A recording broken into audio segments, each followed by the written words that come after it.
kung hindi kita kilala, kakakilala ko Mm, pa lang sa'yo, hindi mm, ko alam kung ano yung pronouns mo, kung ano man yung gusto mong tawag ko sa'yo, I will follow what society dictates or what's a societal norm is.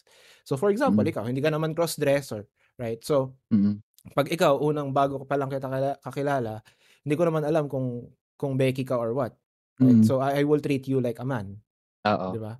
So, yung pronoun na gagamitin ko for you is for a guy. Kung halimbawang hindi ko kilala yung tao, ta's kakakilala ko lang, mas tina-try kong mag-focus na i-address siya sa kung anong pangalan niya, tatanungin ko pangalan niya. Then I will use that before ako mag-come up dun sa kung ano bang prefer niyang pronouns. Well, hindi naman lahat unang maiisip yun, 'di ba? Yeah, Na dapat but, dapat pangalan muna tatanungin mo, 'di ba?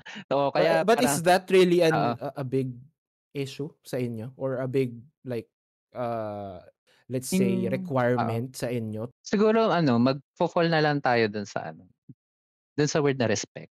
Dun na lang magfo-fall.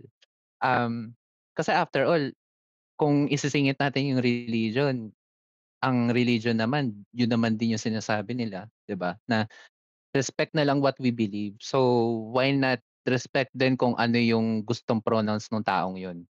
Sabihin na Mhm. natin, nagkamali ka, hindi naman lahat ng tao magwawala agad dahil lang sa nagkamali ka. Alam naman din nila na hindi mo naman din kasi sila kilala at hindi mo alam kung anong pronouns nila na gusto nilang gamitin, 'di ba?